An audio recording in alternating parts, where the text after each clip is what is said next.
Hello everyone, कैसे हैं आप सब लोग।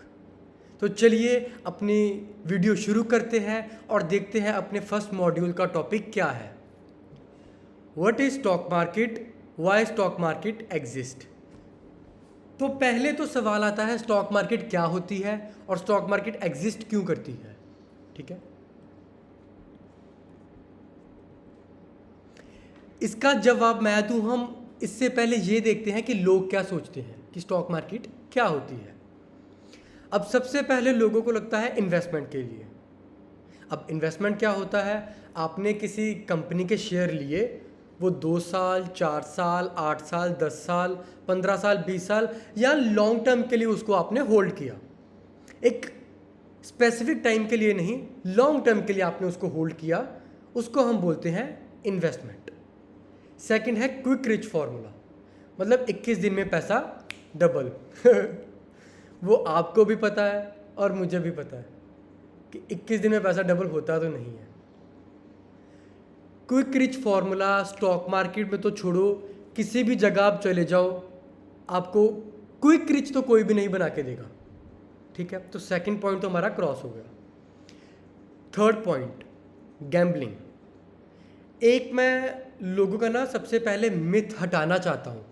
लोगों को क्या लगता है कि स्टॉक मार्केट गैम्बलिंग है, पर मेरा ये मानना है जिस नज़रिए से आप स्टॉक मार्केट को देखते हो ना, स्टॉक मार्केट वैसी बन जाती है। अगर आप उसको गैम्बलिंग देखोगे कि मुझे एक दिन में अपना पैसा दोगुना करना है, तो वो तो ऑब्वियसली पॉसिबल नहीं है। बट लेकिन अगर आप उसको इन्वेस्टमेंट के लिहाज से देखोगे कि मुझे लॉन्ग टर्म में इतना पैसा बनाना है, हाँ वो फिर ठीक है। अगर आपने ट्रेडिंग करनी है, मतलब मैंने कुछ खरीदना है और बेचना है कम समय के लिए, तो वो भी ठीक है। पर जो गैम्बलिंग वर्ड है ना, गैम्बलिंग तो स्टॉक मार्केट में नहीं है। स्टॉक मार्केट में छोड़ो, कहीं भी गैम्बलिंग, आप सक्सेसफुल तो नहीं हो पाओगे। आप पैसा तो डालते रहोगे, पर सक्सेस रेट के चांस आपके 0 से भी कम है, माइनस में ही है इनफैक्ट। तो गैम्बलिंग इधर क्या, आप कहीं भी मत करना। फोर्थ, लोगों को क्या लगता है, बाइंग एंड सेलिंग। अब बाइंग एंड सेलिंग, काफ़ी लोगों ने मुझसे भी कहा है ये स्टॉक मार्केट हमें लगता है कुछ खरीदते हैं और कुछ बेचते हैं। अगर हम कुछ खरीदते हैं और लंबे समय बाद बेचते हैं, जैसे कि इन्वेस्टमेंट, अब हमने खरीदा और लंबे समय के बाद बेच दिया, उसको हम बोलते हैं इन्वेस्टमेंट।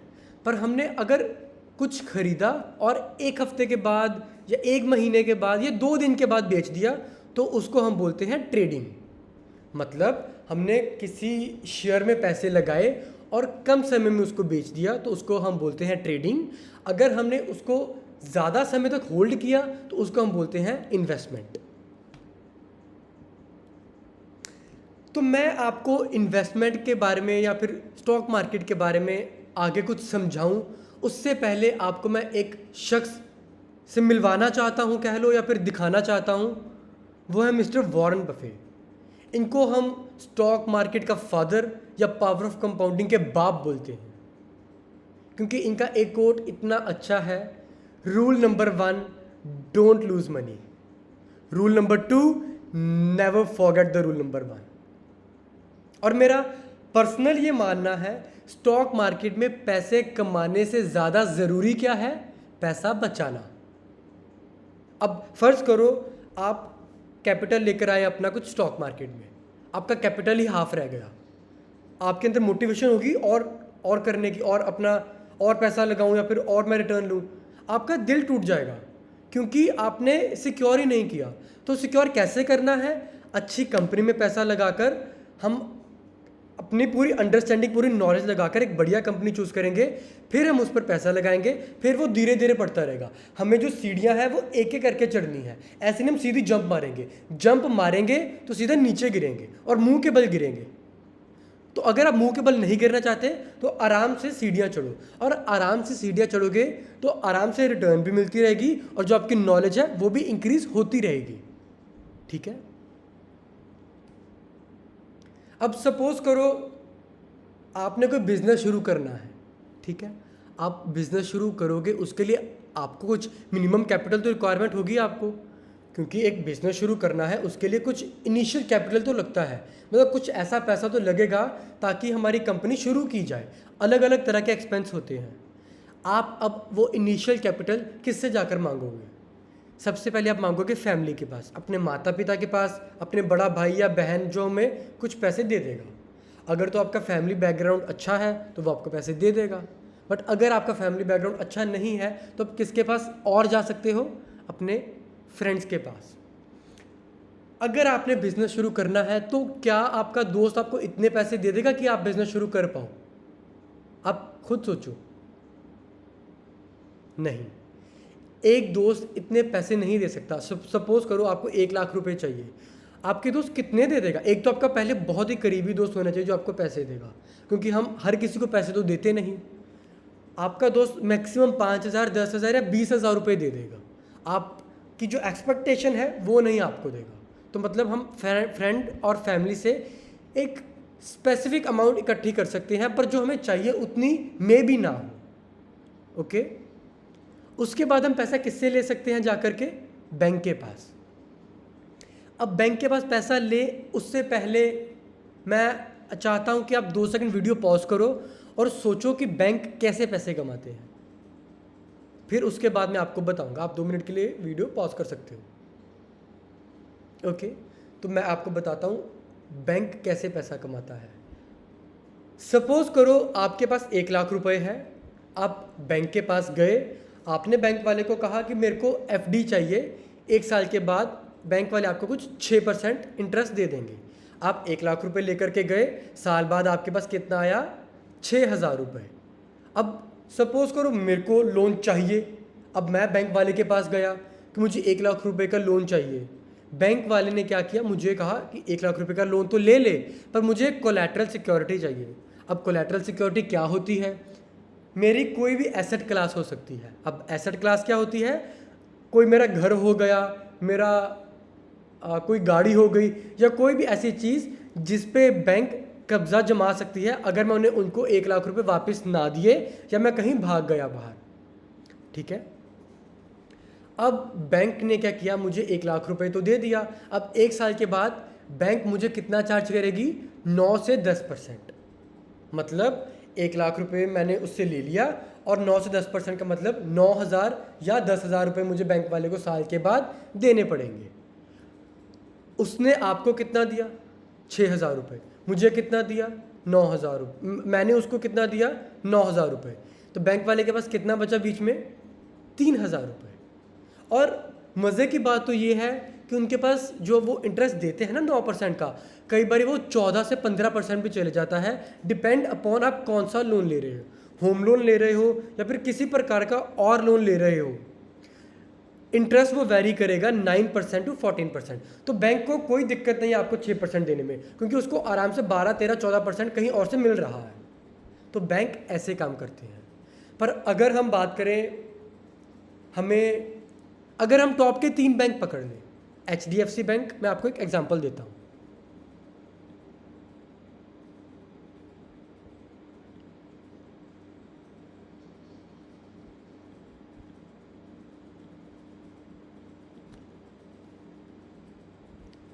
सपोज करो HDFC बैंक, सबसे पहले हम HDFC बैंक लेकर चलते हैं क्योंकि ये इंडिया का सबसे बड़ा बैंक है। इसका मार्केट कैपिटल क्या है? 8,19,661 करोड़। मार्केट कैपिटल क्या होता है? अगर ये कंपनी सब कुछ बेच दे, अपना सब कुछ, जिसको पैसा देना है उसको दे दे, जिससे लेना है उससे ले ले, तो एंड पर आके जो अमाउंट बचेगी इसके पास वो होगी 8,19,661 करोड़। हम इधर लिखते हैं HDFC बैंक। ठीक है, इसका हमने पैसा लिख दिया। हम बैंक लेते हैं ICICI बैंक। अब इसका मार्केट कैपिटल कितना है? 4,36,833 करोड़।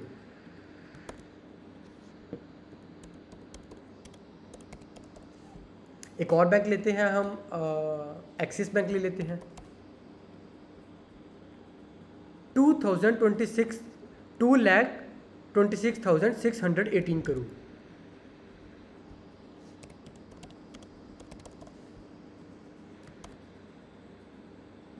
अगर इसका हम टोटल करेंगे तो 8 लाख प्लस 4 लाख प्लस 2 लाख, मतलब अराउंड 14 लाख करोड़ के पास ये 3 बैंक इकट्ठे होते हैं। अब हम एग्जांपल लेते हैं एक वो कंपनी का जो इंडिया की सबसे बड़ी कंपनी है।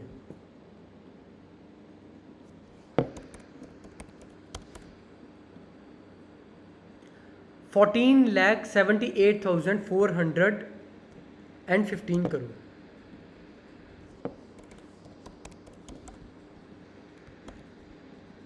अब इन तीनों बैंक का मिला के कितना पैसा बना था? 14 लाख करोड़ के आसपास। ये एक कंपनी का कितना है? 14,78,000 करोड़। तो आप खुद बताओ, इन तीनों कंपनियों को अपना सब कुछ बेचना पड़ेगा रिलायंस के इको लाने के लिए। अब सिर्फ एक कंपनी रिलायंस हम ले रहे हैं। अब सपोज करो हम टीसीएस भी ले लें,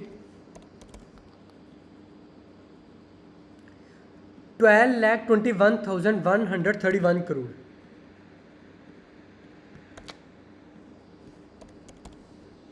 अब आप खुद बताओ कि क्या ये बैंक इन कंपनीज को पैसा दे सकती हैं, इनको लोन दे सकती हैं? आंसर है नहीं। ये इन कंपनीज को बड़ा लोन तो नहीं दे सकती, छोटा लोन उनको चाहिए नहीं। बड़ा लोन बैंक दे नहीं सकती, छोटा लोन इन कंपनियों को चाहिए ही नहीं, क्योंकि ऑलरेडी इतनी बड़ी कंपनी है। इसका मतलब क्या हुआ कि बैंक भी हमें लिमिटेड लोन ही दे सकती है। अनलिमिटेड लोन की एक्सपेक्ट हम करें भी ना, और अगर हम एक्चुअल फैक्ट उठा ले तो वो दे भी नहीं रही। ओके,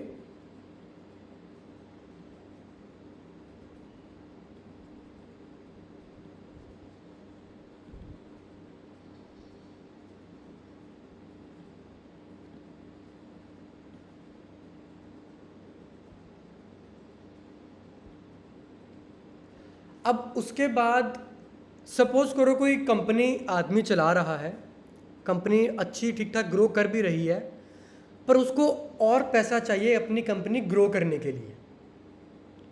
एक आदमी अच्छा बिजनेस चला रहा है, उसको बड़ी कंपनी बनानी है। अब सपोज करो अब स्टील सेक्टर में हो, मेटल सेक्टर में हो, या फिर फार्मा सेक्टर में हो। फार्मा मतलब दवाइयाँ वाली सेक्टर में हो। अब दवाइयाँ आपके एक स्टोर है ए ब्लॉक में, आपको डी ब्लॉक में कोर स्टोर खोलना है, पर आपको इसके लिए पैसे लगेंगे ज़्यादा। या फिर आपकी मशीनरी जो है स्टील सेक्टर में चले जाए, आपकी एक मशीनरी है, उसमें से आपका प्रॉफिट निकल रहा है, आप कुछ भी लमसम अमाउंट ले सकते हैं। अगर वो 20 मशीनरी बन जाए तो वो जो लमसम अमाउंट बनेगी वो 20 गुना बन जाएगी। तो इसका मतलब अगर पैसा ज़्यादा होगा तो कंपनी ज़्यादा स्पीड से ग्रो कर सकती है। अब वो पैसा किससे लेंगे जाकर? एक्सटर्नल इन्वेस्टर, मतलब कुछ वो इन्वेस्टर जो कंपनी में पैसा लगाते हैं, और जब कंपनी ग्रो करती है उनकी वेल्थ भी साथ साथ ग्रो करती है। अब एक एग्जांपल लेकर के चलते हैं हम। मिस्टर एक्स ने अपना बिजनेस शुरू करा 1 लाख रुपए से, ठीक है, अच्छा बिजनेस चल रहा था, सब बढ़िया चल रहा था। अब हुआ क्या, उसको चाहिए था और पैसा, और उसने क्या किया, अपनी कंपनी का जो था अपना कुछ जो प्रमोटर वो 100% का था कंपनी का, उसने 25% सोचा मैं किसी और को दे दूं और ताकि मेरे को पैसा और मिल जाए, कंपनी में बड़ी कर लूं। अब उसने क्या किया, मिस्टर जेड को कहा आप मेरी कंपनी में हिस्सेदारी ले सकते हो। मिस्टर जेड ने मिस्टर एक्स में 25% की हिस्सेदारी ले ली 25,000 रुपये देकर। 1 लाख रुपए की कंपनी थी, 25% का मालिक बन गया मिस्टर जेड, और जो 75% का मालिक है वो है मिस्टर एक्स। अब 10 साल के बाद वो कंपनी जो 1 लाख रुपए की थी वो पहुंच जाती है 1 करोड़ की, ठीक है। मिस्टर एक्स जो था उसके पास कितने पैसे बन गए? 75 लाख, 75 लाख। और जो मिस्टर जेड थे जिन्होंने 25,000 निवेश किया था 25% पर, उनके पैसे कितने बन गए? 1 करोड़ का 25% मतलब 25 लाख रुपए।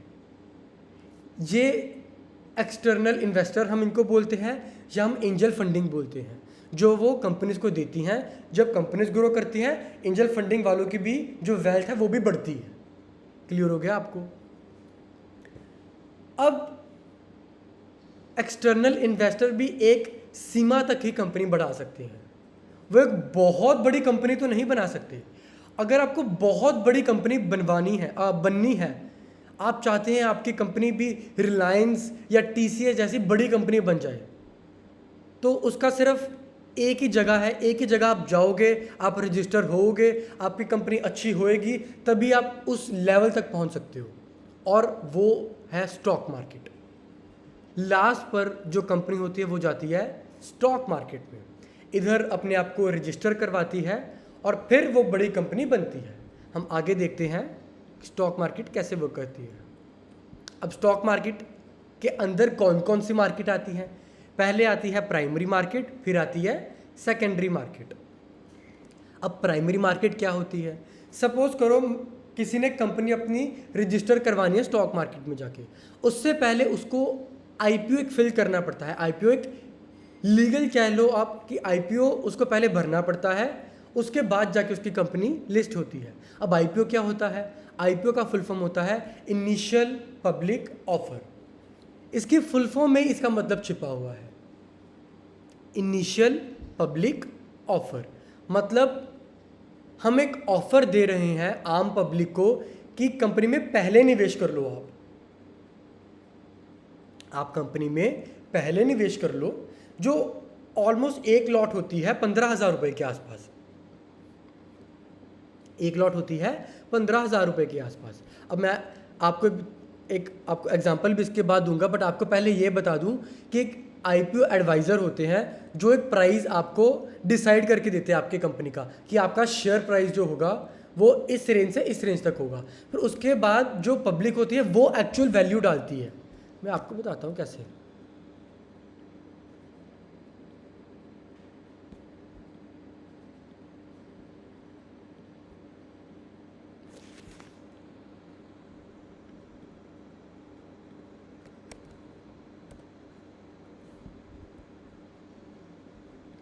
हम अभी रिसेंटली एक स्टॉक आया था MTAR करके, MTAR आईपीओ।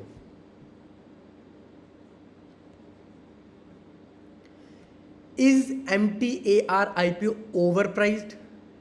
इसका मतलब क्या हुआ? पहले तो जो आईपीओ के एडवाइज़र थे उन्होंने एक रेंज सेट की, जो एक रेंज 3 दिन के बीच में आ गई थी। वो थी 574 to 575, ये रेंज आ गई थी। आईपीओ कितने दिन के लिए चलता है? पहले तो 3 दिन के लिए।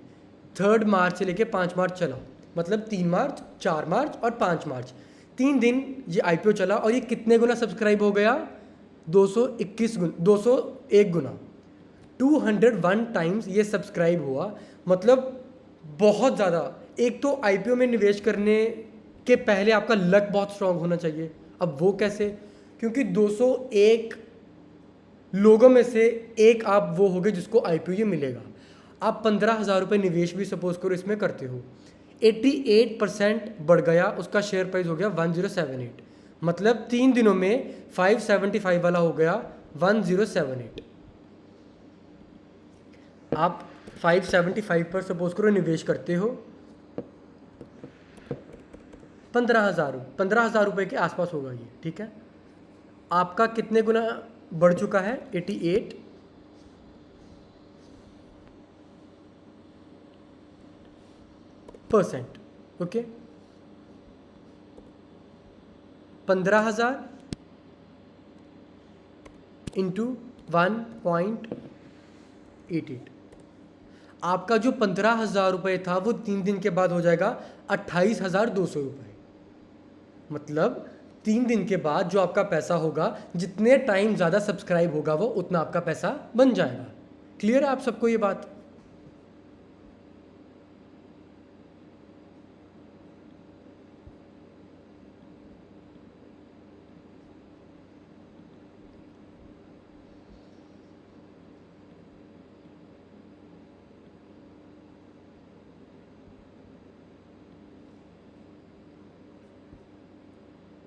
उसके बाद कौन सी मार्केट होती है? Secondary market. प्राइमरी मार्केट आपको क्लियर हो गया। प्राइमरी मार्केट के बाद क्या आता है? Secondary market. अब सेकेंडरी मार्केट क्या होती है? जहाँ पर आम बाइंग एंड सेलिंग चलती रहती है। पहले कंपनी को रजिस्टर कराना पड़ता है, अपना आईपीओ लेकर आना पड़ता है। एक बार आईपीओ आ गया, 3 दिन के बाद वो रजिस्टर हो गया NSE और BSE में, तब वो बाइंग और सेलिंग शुरू हो जाती है। ओके, अब स्टॉक मार्केट में एक्सचेंज कौन कौन सी होती है? पहले कौन सी होती है? BSE, जिसे हम जानते हैं बॉम्बे स्टॉक एक्सचेंज। अब ये कब शुरू हुई थी? 1875 में। किसने शुरू की थी? प्रेमचंद रॉयचंद जी ने। ओके, ये 11th लार्जेस्ट एक्सचेंज है वर्ल्ड की in terms of market capitalisation, और इसका मार्केट कैपिटल कितना है? Approx $2.2 trillion. ओके, दूसरी एक्सचेंज कौन सी है? NSE, national stock exchange. ये कॉमनली यूज्ड एक्सचेंज है, ज़्यादातर लोग NSE पर ही निवेश करते हैं। उसका एक कारण है, एक तो ये नई है और BSE से कुछ बेटर भी है। ये शुरू हुई थी 1992 में। इसको किसने शुरू किया था? It was founded by Girish Chandra Chaturvedi ji ने।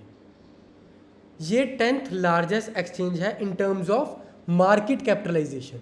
इसकी मार्केट कैपिटलाइजेशन कितनी है? $3.1 ट्रिलियन। मतलब ये 10th लार्जेस्ट है और $3.1 ट्रिलियन इसकी मार्केट कैपिटलाइजेशन है। BSE कितनी थी? 11th लार्जेस्ट एक्सचेंज थी और इसकी मार्केट कैपिटलाइजेशन थी $2.2 ट्रिलियन। ओके, अब आपको मैं थोड़ा सा ओवरव्यू दे देता हूँ NSE का। NSE क्या है, कैसे इसको यूज़ करते हैं, इसके बारे में आपको बताता हूँ।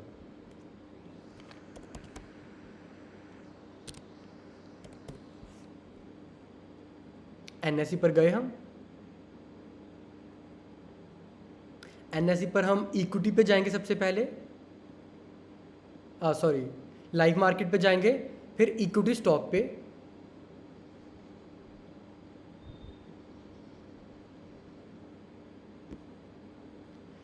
अब ये निफ्टी 50 इसको बोलते हैं हम। जो NSE में हम एक निफ्टी 50 वर्ड यूज़ करते हैं, उसमें क्या होता है? टॉप 50 कंपनीज होती हैं। निफ्टी 50 में टॉप 50 कंपनीज होती हैं जो लिस्टेड होती हैं निफ्टी 50 में। ठीक है, वो कंपनी चेंज हो सकती है। जैसे कि आप मान लो अभी रिसेंटली GAIL, गेल करके कोई एक शेयर था, वो टाटा कंज्यूमर प्रोडक्ट ने चेंज कर दिया उसको। मतलब टाटा कंज्यूमर प्रोडक्ट आ गया निफ्टी 50 में और गेल बाहर हो गया। वो कुछ किसी भी कारण करके हो सकती है, वॉल्यूम, मार्केट कैपिटलाइजेशन या और 3-4 चीज़ें हैं जिसके कारण वो निफ्टी 50 में आ जाती हैं या बाहर चली जाती हैं। निफ्टी 50 में कौन सी कंपनीज होती हैं?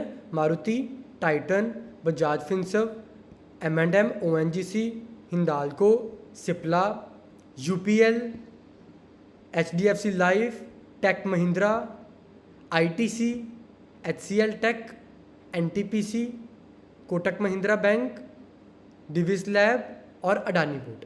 ऐसी टोटल ये 50 कंपनीज हैं। आपको मैं आगे ये भी बताऊंगा NSE हम यूज़ कैसे करते हैं, बट आपको अभी ओवरव्यू मैंने ये देना था निफ्टी 50 होती क्या है। और अगर हम इधर क्लिक करेंगे तो ये अलग अलग तरह के आ गए। निफ्टी नेक्स्ट 50, मतलब अगर निफ्टी अगर सपोज करो निफ्टी 50 को इधर रखते हैं, अगली जो निफ्टी 50 बनेंगी कंपनीज वो ये वाली कंपनीज होंगी। आने वाले टाइम के निफ्टी 50 ये कंपनीज बन सकती हैं। क्लियर है आपको?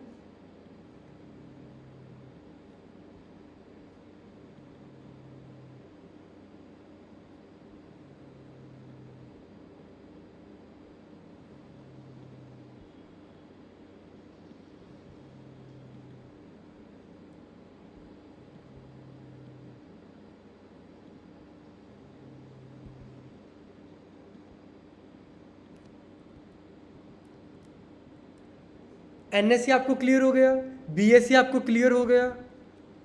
तो अगर आपको ये बेसिक क्लियर हो गया, इसके बाद और भी मज़ा आने वाला है क्योंकि आगे जो मॉड्यूल होंगे वो बहुत ही इंटरेस्टिंग होने वाले हैं।